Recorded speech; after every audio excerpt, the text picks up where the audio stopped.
Besharam, Badtameez, Chee Chee. I'm Sangeeta Pillai, and this is the Masala Podcast, where we talk about all those things that we're not supposed to talk about as South Asian women. Sex, sexuality, periods, menopause, mental health, nipple hair, shame, and many more taboos.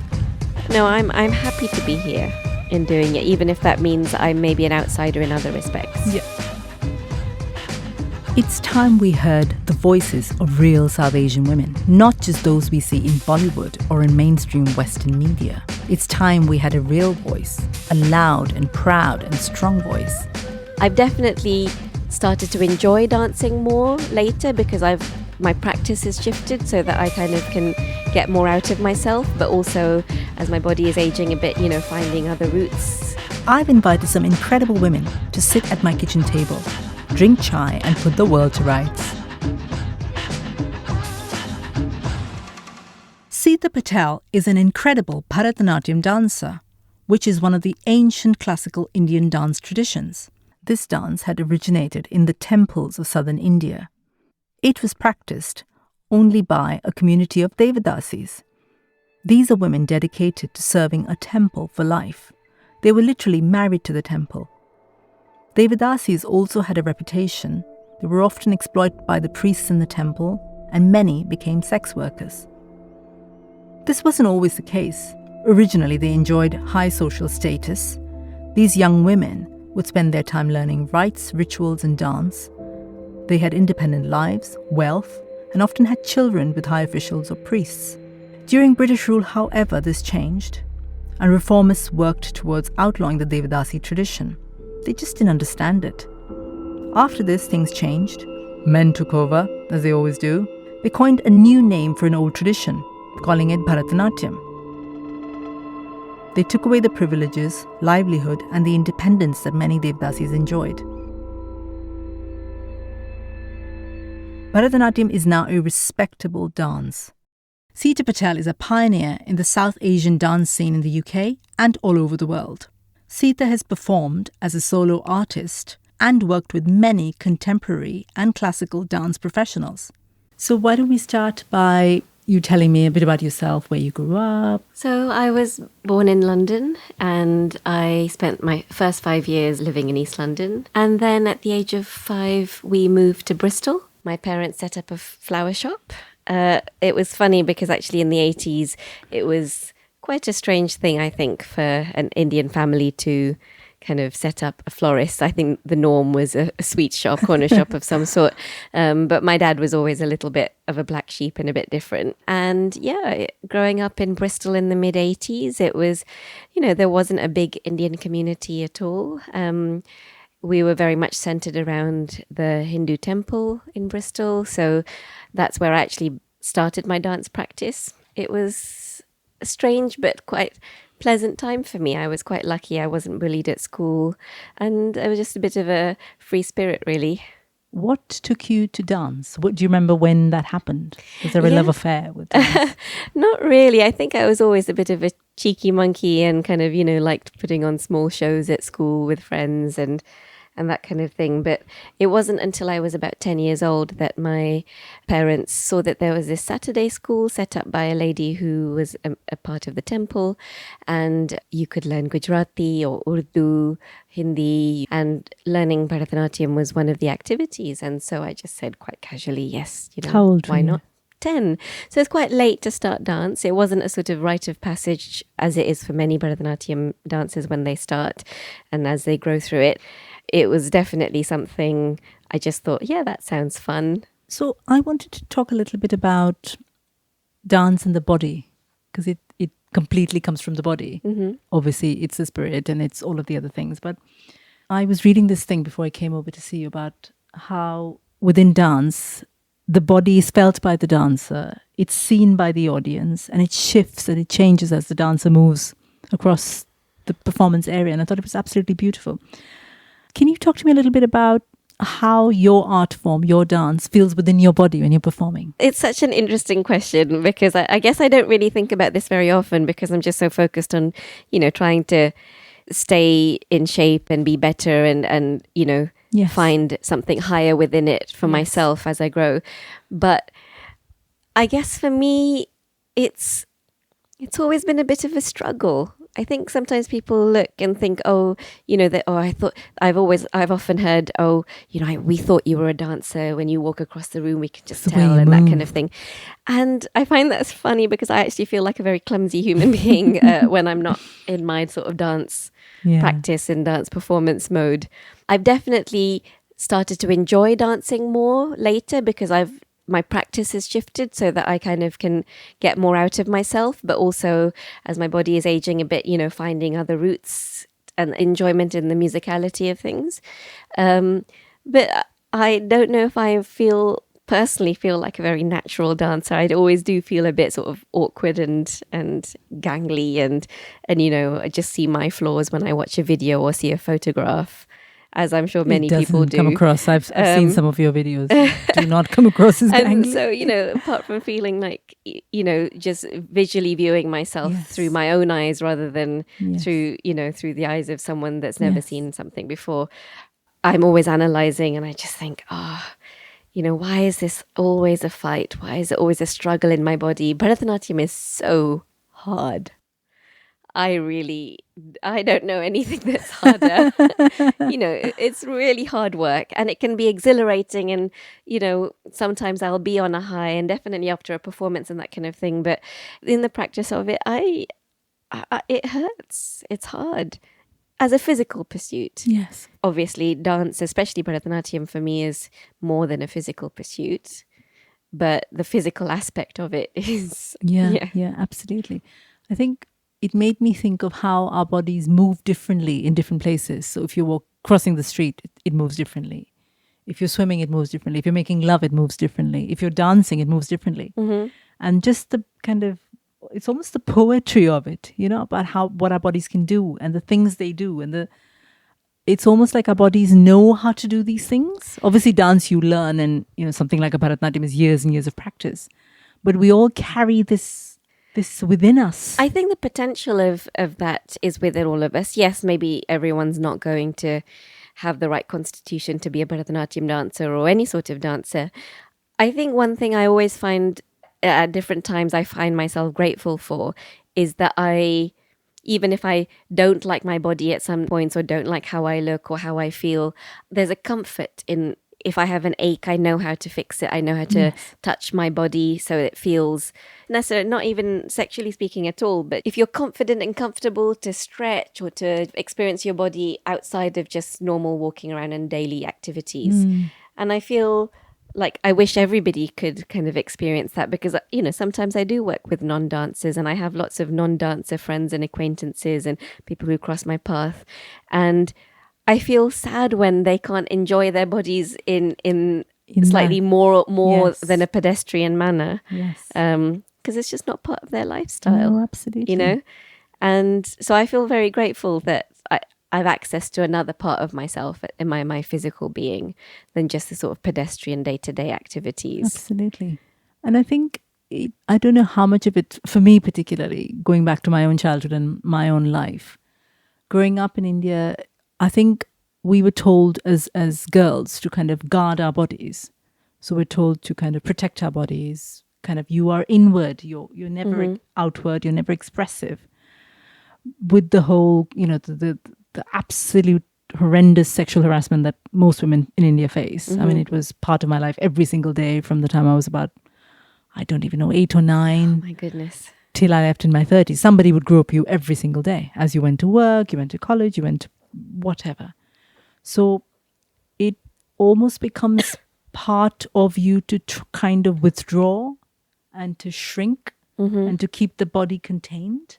And that to me feels like the opposite in many ways of dancing or moving or making love or swimming, the outward expression. So it's interesting because I don't know, with the classical art form, there is a lot of sort of restrained, it's so refined in that sense. And I remember, in my sort of 20s when I started dancing professionally, that I could see why dancers then would want to go to a club and just sort of, let it all out because even though we're being physical, it's like I said, it's so very controlled and so very specific. And obviously not all dances like that. You know, there are different kinds of dance forms which maybe have a different kind of release. But I know for me and Bharatanatyam, it is a very controlled sort of art form. And there's a beauty and the freedom within that. But it is nice to sort of let your hair down. And in fact, as a bit of a busman's holiday, I really enjoy dancing Argentine tango. It's something I do for fun because I can keep my eyes closed and be danced around. I never wanted to sort of become a brilliant or amazing kind of tango practitioner because then it all of a sudden becomes a different part of my life, you know, becomes part of work or whatever. But it's so nice being embraced and having that physical contact and being floated around a dance floor, and which is so the opposite to being a Bharatanatyam dancer.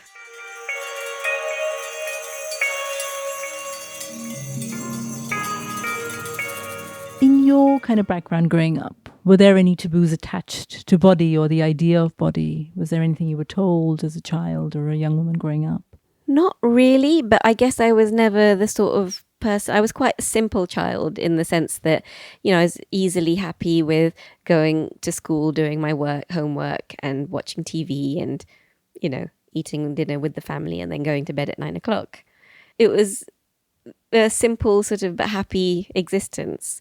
And somehow, I don't quite know how, but I never really felt, you know, I would observe other girls in sort of my peer group at school in, you know, in the 80s and early 90s where, you know, wet perms and different kinds of particular clothing and that sort of stuff. But we had a school uniform and it wasn't particularly stylish. So I never had those pressures, I guess.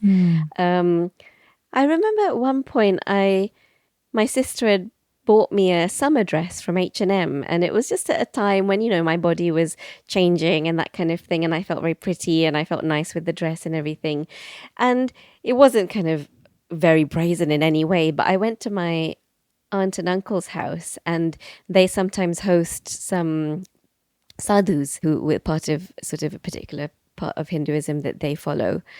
And we were playing in the garden, all of us, and then one of the older ones was saying, you know, maybe you should even my aunt's mother said, you know, maybe you can like cover your chest, that's where your soul is, that's where your heart, you know, they said it very sweetly and gently. And I guess I didn't even think, because there's still a childishness about you when your body is changing. It's not like you're necessarily aware of your sexualization, especially sort of around the 80s and 90s. You know, it's not as in any way how it is today. There was no social media, you know. It's very different now. I don't know how it would be now, but back then it didn't even occur to me. I guess I was a late bloomer to even sort of know those things about myself. But I never felt restricted, but I don't think that's because those things weren't present in society or in even my family. It's just that I wasn't that kind of person, and so... And you just weren't aware maybe? Or... Yeah, I just kind of, you know, just T-shirts and leggings kind of person. You know, I didn't come into my own in terms of fashion, in terms of my body until much, much later in life. Even though I was dancing from 10. Again, that was a very specific kind of thing. Yes. It wasn't... It was fun. It was pretty and shiny. You know, I was like a magpie. It was nice to do those things. And nothing was sexualized. As far as I could see. Yeah. So it was perhaps a product of the time and also the person you were. I think, in that time. Yeah. That's really interesting. Weirdly, for me as well, growing up in India in the 80s and 90s, there were no magazines. There were no women's magazines. There was certainly no social media. And there was, I think, one TV channel. So we had none of the kind of exposure to body types and any of that. Would you say being a Bharatanatyam dancer and being British Asian is very different to being a Bharatanatyam dancer and say growing up in Chennai and being Tamil? Oh, absolutely. Absolutely. I can imagine it's just 100% different, you know, because... Do you get treated differently? Yes, I think so. I think so. And, you know, it's subtle things, it's small things. It's not like people point and stare or anything as overt as that, because, I mean, well, the thing is, like I said, Bharatanatyam is a really popular art form. It's practiced by a lot of different kind of people from different backgrounds and countries around the world. And, you know, Chennai is like the mothership of it. So every year people will go there for the festival and to practice with teachers and perform and this and that. But I think there is a very much a sense of sort of national pride. And I think some people feel very strongly about the connection to language. And, I don't speak Tamil, and I'm sure many other people who dance Bharatanatyam also don't. When it comes to translating poetry to things we dance to, of course, everybody will take the time to learn the translations and try and imbibe that. But obviously things are lost in translation. I can't speak for others about how they find the connection to poetry and music when they don't have that element, in their vocabulary. But I don't know. I think there can be animosities especially because of the complicated relationship between Britain and India. Politically, it's complicated. Socially, again, India has a specific relationship to art and artists, and to be a professional artist is quite a different thing in India than it is to being a professional artist in the UK. We have government subsidies for a plethora of arts, and it's a flawed system, of course, and we have a flawed government. I'm very grateful that I'm able to apply to the Arts Council regardless of my background, regardless of anything, if I have something I wish to create and present. And I think the modes of sort of growing as an artist in India are different, and there are different sort of hurdles and obstacles. And often that can manifest, in the same way that, for example, in the UK, people say that, that there's evidence for sure that's very strong about being an actor and being in the acting world is very much a pursuit that many only who are wealthy and the elite can pursue, because it's expensive to do those things and such and such. And even dance, in many respects, it's like that. But I think it's maybe more magnified in India. Yes. People who are wealthier can maybe take more opportunities and have more connections. To be honest, I think you do need connections in India to be able to thrive in certain landscapes like the arts. It would be hard for me there, I think, if I was of the same means. Obviously, I don't mean by me going there because my money obviously does go further and I would be seen as wealthy, but actually I'm not from a wealthy background at all. And so, yes, I've had to work as a waitress.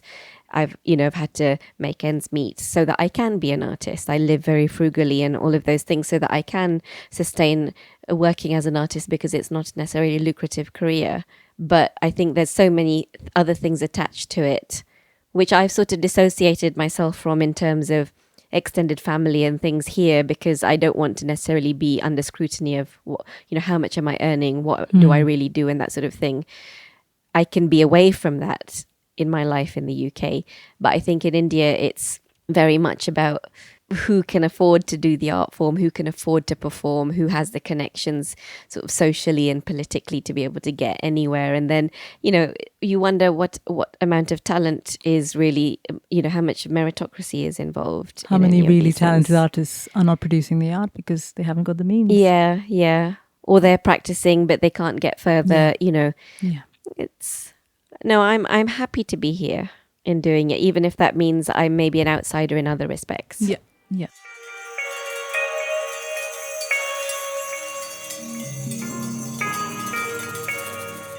Bharatanatyam, from what the little that I know very little, has a lot of female expressions of sort of shringar, which is kind of getting ready, getting dressed for your lover.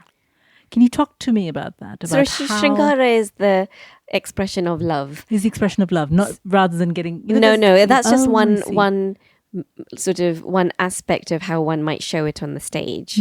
But there are many different aspects. There's love in separation. There's love, there's pining for something. There's being intoxicated by something completely. There are many manifestations of it. If you're young, how do you experience it? If you're a much older person, how do you experience it? And then there's a really interesting sort of overlap of where love turns into devotion and vice versa and that kind of thing. I think it's interesting because, yes, there are obvious sort of tropes like adorning oneself and getting ready for your lover and preparing the bedchamber or any manner of other things that you might do. There's a whole genre within Bharatanatyam where you're angry with your lover, and so how that manifests, and how you describe maybe a lover who's cheated on you by having the coal of some other woman's eyes on his cheeks, or his lips look like they've been bitten. Where have they been bitten? Who have you been kissing? That kind of thing. I don't necessarily know how it sits within a sort of feminist kind of not even a feminist context, but an expression of female desire or love, or I mean, I think in many earlier compositions before sort of the Bharatanatyam that you necessarily see today, you'll see a little bit more of that kind of expression, those more erotic expressions of Shringara. You'll see it in sculpture, you'll hear it in poetry and in that kind of thing. And so it's definitely present within Bharatanatyam as a historical sort of aspect of Bharatanatyam. But as I said, as it changed and when it sort of disappeared and then came back, a lot of those aspects shifted and changed. A lot to do with, like I said, the political and social times of that, of that point in history. That seems really sad. It is sad. But then when you think about how it's affected sort of, pop culture in India, where there wasn't any kissing on Indian films, or you'd never see sex on Indian films, that's also a comparable sort of shift to a lot of the erotic poetry that you would have seen, or the erotic paintings, or the Kama Sutras from India. Yes. And so obviously there are shifts in sexuality and the expression of those things in all art forms in India. Yeah. I feel like especially things like the Kama Sutra, you read it and it's absolutely exquisite. It's beautifully written and there's all this it's very elegant. And I feel like maybe I certainly don't know enough, but within probably traditional dance forms, I'm sure there is more female expression than we see. And I think sometimes you can still see it. It's, I don't know, maybe I would describe it as sort of being covered, this sexuality being covered by a beautiful, delicate veil. So it's there, you can see it through it, but it's not sort of explicit or grotesque in any way. It's done in a very specific, stylized and essentially tasteful way. And it's about reading sort of subtext of poetry. It's about that. And, some people choose not to want to go down that avenue because it doesn't suit them. I enjoy that kind of human expression of love, I think, more than a sort of religious or divine expression, because it's something I feel I can relate to more, and the humanity of all of those things, and not just with love, but with the other expressions and the other kind of experiences you might depict in these things, in these art, in Bharatanatyam specifically. And so, but ultimately we are actors and actresses who are performing these things, and so not everybody will have experiences, including myself, will have certain experiences that we have gone through in real life to be able to know what that is. I've never gone through childbirth. I've never been a mother, yet I've depicted Yashoda, I've depicted that relationship between mother and child, and I think I can find an earnestness and honesty in there. So when it comes to sort of sexuality and that kind of thing, I think hopefully as an artist that thinks and that can negotiate some of those feelings and try to bring an honesty to it and an earnestness to it in a way that I would like to see as well, on stage. I've seen some dancers who are doing Odissi or other sort of equally sort of historically erotic art forms. When I say erotic art forms, I don't mean it in that sort of way as it's not the only part of these art forms, but there is erotic poetry which has a lot of subtext and is very rich in its imagery and that kind of thing.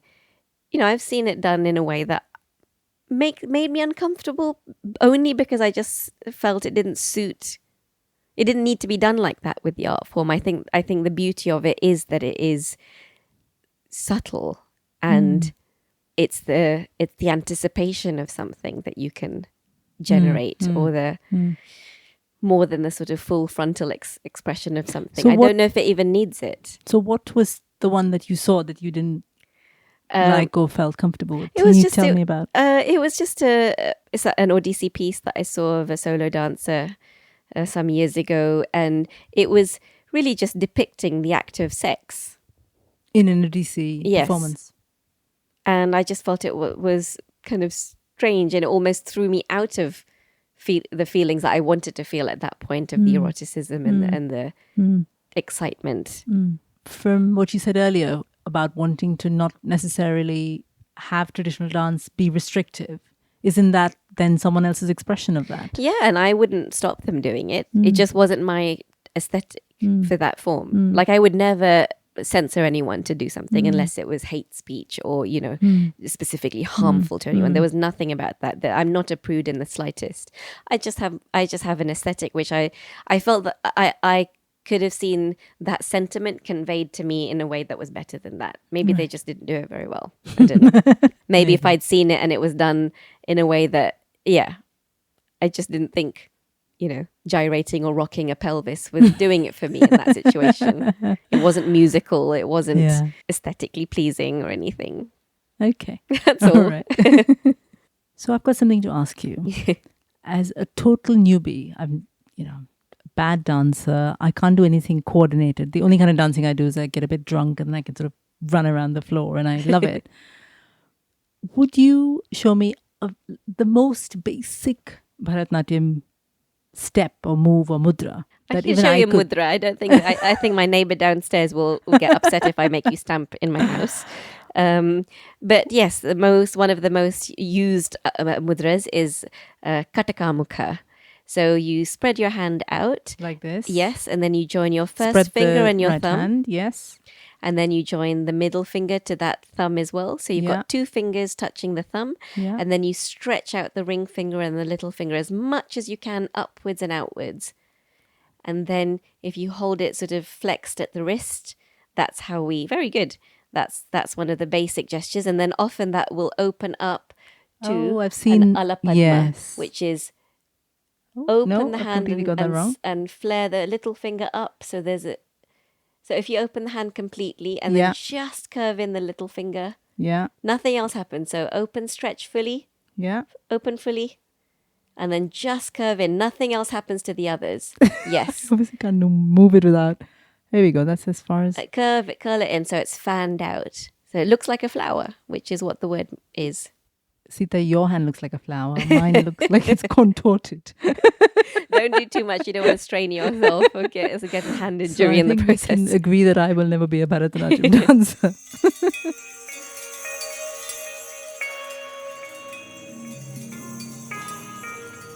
It was really interesting for me to learn about the origins of what I thought of as a virtuous dance tradition. Back when I was a young teenager, I had this idea in my mind of the perfect Indian girl, formed by what everyone had told me. She's soft-spoken, very good at cooking, and does all the housework. She's graceful, obedient, and she's training to be a Bharatanatyam dancer. I had this idea in my mind of a perfect Indian girl. I no longer do, because that girl isn't even real. I'm Sangeeta Pillai. Thank you for listening to the Masala Podcast. Masala Podcast is part of my platform Soul Sutras. What's that all about? Soul Sutras is a network for South Asian women, a safe space to tell our stories, a place to reclaim our bodies, to tackle taboos within our culture, to be exactly who we want to be. Get in touch and tell me your stories about your taboos. Check out my website, soulsutras.co.uk, or get in touch via email at soulsutras.co.uk. I'm on Twitter and Instagram. Just look for Soul Sutras. If you're listening on Apple Podcasts, please subscribe and leave me a nice review. It really helps.